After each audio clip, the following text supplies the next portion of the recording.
Hello friends, welcome to my YouTube channel. मेरा नाम है शिवांश त्रिपाठी और आज मैं आप सभी से डिस्कस करने वाला हूं इंडियन नेवी और मर्चेंट नेवी के बारे में।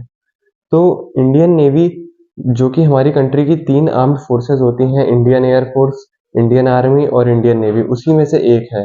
ये एक गवर्नमेंट जॉब है। मगर जो मर्चेंट नेवी होती है वो एक तरीके से हम कह सकते हैं कि कॉमर्शियल नेवी होती है। वो गवर्नमेंट नहीं होती है, उस पर गवर्नमेंट का कोई रोल नहीं होता है।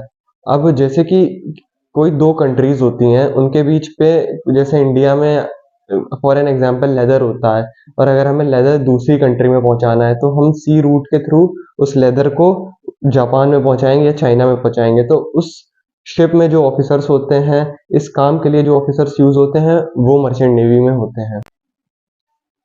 तो जो मर्चेंट नेवी के ऑफिसर्स होते हैं उनको एक कंट्री से दूसरी कंट्री भी जाने को मिलता है, इसलिए लोगों को मर्चेंट नेवी काफ़ी लुक्रेटिव लगती है।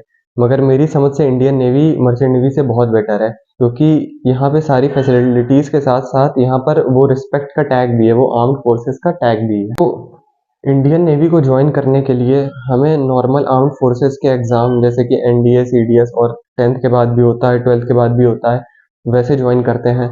और मर्चेंट नेवी जब हम ज्वाइन करते हैं तब मेनली हम उसको दो डिपार्टमेंट में ज्वाइन कर सकते हैं एज एन ऑफिसर। एक डेक डिपार्टमेंट होता है और दूसरा इंजन डिपार्टमेंट होता है।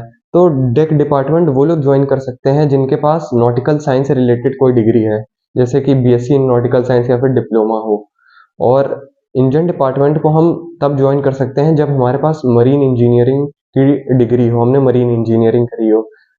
बाकी जो लोग नॉर्मली मैकेनिकल इंजीनियरिंग भी करते हैं, वो लोग 1 साल का कोर्स कर सकते हैं जिसे जीएमई कहते हैं। मैंने अपने 12th के बाद ये सब सर्च करा था। तो वो लोग भी वो कोर्स करने के बाद मर्चेंट नेवी को इंजन डिपार्टमेंट में ज्वाइन कर सकते हैं। तो अब बात करें मेडिकल टेस्ट की, तो मेडिकल टेस्ट आपका इंडियन नेवी में भी होता है और मेडिकल टेस्ट आपका मर्चेंट नेवी में भी होता है। लेकिन जो इंडियन नेवी में मेडिकल टेस्ट होता है वो मर्चेंट नेवी के कंपैरिजन में काफ़ी डिफिकल्ट होता है।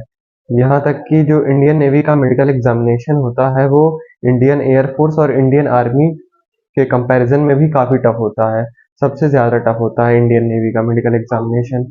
और मेडिकल एग्जामिनेशन टफ होने के साथ साथ इंडियन नेवी में वैकेंसीज भी इंडियन आर्मी और इंडियन एयर फोर्स के कंपैरिजन में काफ़ी कम निकलती हैं।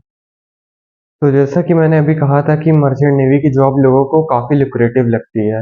तो इसकी वजह ये है कि जो मर्चेंट नेवी में सैलरी होती है वो बाकी किसी के भी जॉब के कंपैरिजन में सबसे ज़्यादा हाई होती है। मगर शायद हम लोग एक बात पे ध्यान नहीं देते हैं, इस बात को मैं एक एग्जांपल के थ्रू समझाऊंगा कि फॉर एन एग्जांपल कि आपकी एक मंथ की सैलरी मर्चेंट नेवी में 2 लाख रुपए है और बाकी किसी जॉब में 1 लाख रुपए है। लेकिन मर्चेंट नेवी में वो सैलरी आपको उसी ड्यूरेशन के लिए मिलेगी जिस ड्यूरेशन में आप शिप पर होंगे, जिस ड्यूरेशन में आप सेल में होंगे। तो जैसे कि अगर आप 6 महीने शिप में हैं तो 6 × 2 12 होता है, तो एक साल में आप 12 लाख कमाएंगे। और अगर आपकी सैलरी 1 लाख रुपए महीना है तो आप पूरे साल जॉब करके 12 लाख कमाएंगे। तो ऑलमोस्ट बात इक्वल ही पड़ती है। बाकी वीडियो के एंड में मैं सिर्फ इतना कहना चाहूँगा कि अगर आपको केवल और केवल सैलरी से मतलब है तब आप मर्चेंट नेवी को ज्वाइन कर सकते हैं। बाकी आज इंडिया का मैच है तो बेस्ट ऑफ लक इंडिया। और बिग बॉस भी इस समय काफ़ी इंटरेस्टिंग चल रहा है, क्योंकि मैं देखता हूँ मेरे भी आसपास काफ़ी ईशा जैसी लड़की हैं जो ना जाने कितने अभिषेक और समर्थ को आपस में लड़वा रही हैं। तो अगर आपको वीडियो पसंद आया हो तो please like share and subscribe my channel. तब तक के लिए थैंक यू।